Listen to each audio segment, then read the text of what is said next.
मध्य पूर्व के रेगिस्तान से ऐसा बवंडर उठ रहा है जिसने पूरी दुनिया के रक्षा मंत्रालयों और कूटनीतिक गलियारों में हड़कंप मचा दिया है। एक तरफ ईरान और अमेरिका के बीच आर पार की जंग का खतरा मंडरा रहा है, तो दूसरी तरफ सऊदी अरब, तुर्की और पाकिस्तान के गुप्त गठजोड़ मक्का रक्षा समझौते में एक ऐतिहासिक मोड़ आ गया है। जनरल मुनीर तेहरान में ईरानी नेताओं को समझाने में लगे हैं कि अगर मक्का रक्षा समझौते का हिस्सा ईरान भी बन जाए तो ईरान को पूरे मिडिल ईस्ट में जबरदस्त फायदा होगा। दावा किया जा रहा है कि इस्लामिक दुनिया के इस नए और सबसे ताकतवर सैन्य अभियान में अब ईरान को भी एंट्री का न्योता दिया गया है। लेकिन इधर ईरान ने मक्का डील से ज्यादा ट्रंप के उस दावे के खिलाफ मोर्चा खोल दिया है जिसमें ट्रंप ने कहा कि हॉर्मुज पर पूरी तरह से अमेरिका का कब्जा हो चुका है। ईरान ने टू कह दिया है कि अगर अमेरिका के नए सख्त प्रतिबंध का साथ ईरान के खिलाफ अरब के 6 देशों ने दिया तो ईरान सभी 6 अरब देशों पर सीधे हमला कर देगा। हम आपको दिखाने जा रहे हैं कि लगभग 180 दिन से चल रहे ईरान अमेरिका युद्ध और तनाव के बीच अब कौन सी नई जंगी चालें और बिसात बिछाई जा रही है। शुरुआत करते हैं उस मक्का रक्षा समझौते से जिसका ऑफर लेकर पाकिस्तान के field marshal general Asim Munir इस वक्त तेहरान में नई गोटियां और साजिश को सेट करने में जुटे हुए हैं।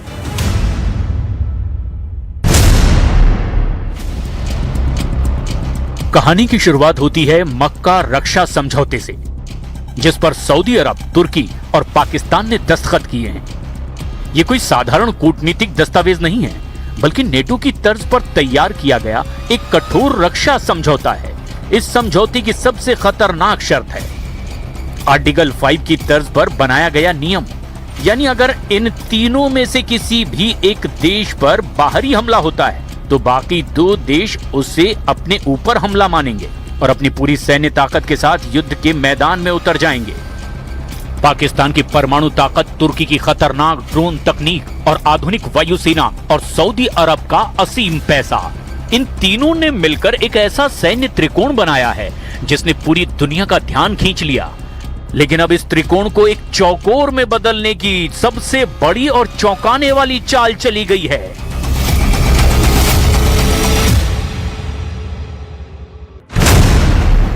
ये दौरा जनरल मुनीर और ईरानी विदेश मंत्री अब्बास अरागची के बीच 4 दिनों के भीतर बुधवार और शनिवार को हुई 2 फोन कॉल के बाद हुआ है। ईरान को मक्का समझौते में शामिल होने के लिए न्योता दिया गया। ये जानकारी अल मयादीन की एक रिपोर्ट के मुताबिक सामने आई है। इस गठबंधन को सऊदी अरब, तुर्की और पाकिस्तान ने मिलकर बनाया। इस बीच खबरों के बाजार में उस वक्त जबरदस्त विस्फोट हुआ जब ईरानी संसद की आधिकारिक समाचार एजेंसी खाने मिल्लत के प्रमुख मेहदी रहीमी का बयान सामने आया।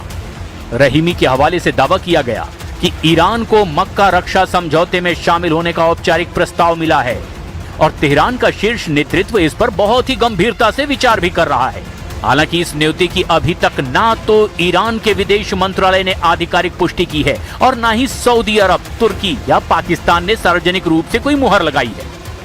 लेकिन तेहरान के गलियारों में चर्चा गर्म है कि क्या ये अमेरिका के कड़े आर्थिक प्रतिबंधों की नाकेबंदी से बचाने के लिए ईरान को दिया गया एक बड़ा सुरक्षात्मक लालच है।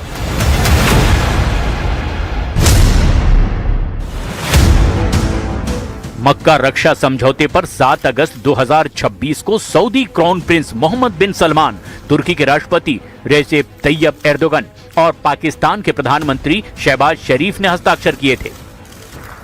13 अगस्त 2026 से मक्का रक्षा समझौता लागू हो चुका है। ईरान को मक्का रक्षा समझौते का यह प्रस्ताव ऐसे वक्त में सामने आया जब ईरान पर अमेरिकी आर्थिक नाकेबंदी और स्ट्रेट ऑफ हॉर्मुज में नौसैनिक तनाव अपने चरम पर है।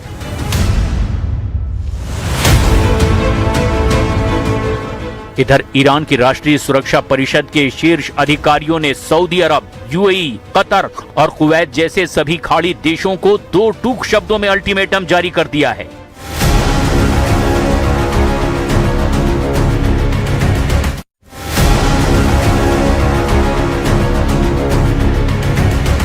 अगर किसी भी खाड़ी देश ने अमेरिका की आर्थिक नाकेबंदी, तेल प्रतिबंधों या सैन्य अभियानों में किसी भी तरह से मदद की तो ईरान इसे अपने खिलाफ सीधे एक्ट ऑफ वॉर यानी युद्ध की कार्रवाई मानेगा।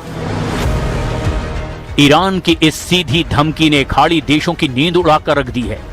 यही वजह है कि रियाद और अंकारा अब तेहरान को अमेरिका के खिलाफ युद्ध में धकेलने की बजाय उसे मक्का समझौते की सुरक्षा छत्र छाया में लाकर पूरे मध्य पूर्व को एक संयुक्त मुस्लिम रक्षा मंच में बदलने की कोशिश कर रहे हैं। लेकिन इस कोशिश के ठीक उलट ईरानी तेवर बेहद सख्त हैं। तेहरान से सीधी चेतावनी दी गई है, कोई बहाना नहीं चलेगा। ईरानी सशस्त्र बलों के chief of staff major general Ali Abdollahi ने दुनिया के सामने साफ कर दिया है कि खाड़ी के दक्षिण तट पर स्थित देश ये ना समझें कि उनकी गतिविधियां तेहरान की नजरों में छिपी हुई हैं। ईरान ने बयान जारी करते हुए कहा, खाड़ी देश सार्वजनिक रूप से कहते हैं कि वे अमेरिकी सेना को अपनी जमीन से ईरान पर हमले की इजाजत नहीं देंगे, लेकिन उनके ठिकानों पर अमेरिका के हवा में ईंधन भरने वाले टैंकरों, विमानों और बम वर्षक विमानों की मौजूदगी कुछ और ही कहानी बयां करती है। अगर अमेरिकी सेना को जरा सी भी सुविधा या मदद दी गई तो इसे अमेरिकी आक्रमण में सीधा भागीदार माना जाएगा। ईरानी सुरक्षा परिषद के मोहसेन रेजाई ने तो यहां तक कह दिया कि अगर अमेरिका का आर्थिक युद्ध और नाकेबंदी जारी रही तो खाड़ी क्षेत्र या स्ट्रेट ऑफ हॉर्मुज से तेल की एक बूंद भी बाहर नहीं जाने दी जाएगी। या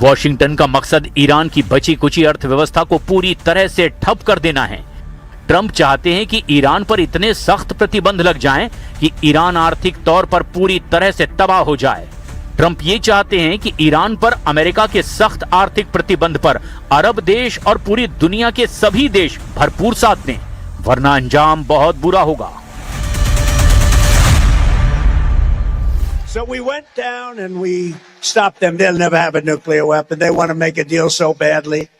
We don't even know if we want, because I view the Strait of Hormuz as an American territory right now. It's an American territory.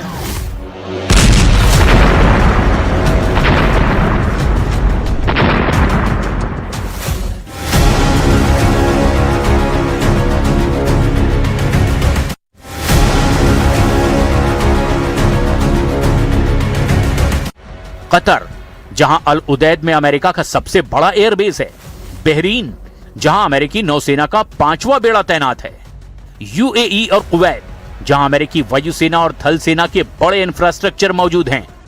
हाल ही में यूएई द्वारा ईरान के साथ व्यापारिक संबंध निलंबित करने और मिसाइल अलर्ट जारी होने के बाद खाड़ी देशों की सांसें अटकी हुई है। यदि वो अमेरिका को अपने बेस इस्तेमाल करने देते हैं तो ईरानी हाइपरसोनिक मिसाइलें और ड्रोन उनके तेल रिफाइनरियों और एयरबेस को निशाना बनाएंगे। और यदि वो मना करते हैं तो अमेरिका के साथ उनके दशकों पुराने सुरक्षा समझौते खतरे में पड़ जाएंगे। ईरान की ओर से खाड़ी देशों को दी गई चेतावनी का सीधा और मुख्य निशाना वो देश हैं जो गल्फ कोऑपरेशन काउंसिल यानी जीसीसी के सदस्य हैं और जहां अमेरिकी सैन्य ठिकाने, बंदरगाह या हवाई अड्डे मौजूद हैं। ईरान के निशाने पर मुख्य रूप से ये खाड़ी देश हैं: सऊदी अरब, प्रिंस सुल्तान एयरबेस और पश्चिमी तेल प्रतिष्ठान जहां अमेरिकी सैन्य उपस्थिति और कूटनीतिक प्रभाव है। संयुक्त अरब अमीरात का अल धफरा एयरबेस और जेबेल अली बंदरगाह अमेरिकी वायुसेना और नौसेना का बड़ा सपोर्ट बेस है। कतर का अल उदैद एयरबेस ये पूरे मध्य पूर्व में अमेरिका का सबसे बड़ा सैन्य और कमान मुख्यालय है। बहरीन के मनामा में मौजूद अमेरिकी नौसेना के 5वें बेड़े का मुख्य कार्यालय है, यहां भी हमला होकर रहेगा। कुवैत के कैंप आरिफ जान और अली अल सालेम एयरबेस यहां अमेरिकी थल सेना और लॉजिस्टिक्स हब है। ओमान, हालांकि ओमान अक्सर तटस्थ रहता है, लेकिन अमेरिकी नौसैनिक जहाजों को दिए जाने वाले ईंधन और लॉजिस्टिक एक्सेस की वजह से उसे भी चेतावनी के दायरे में रखा गया है।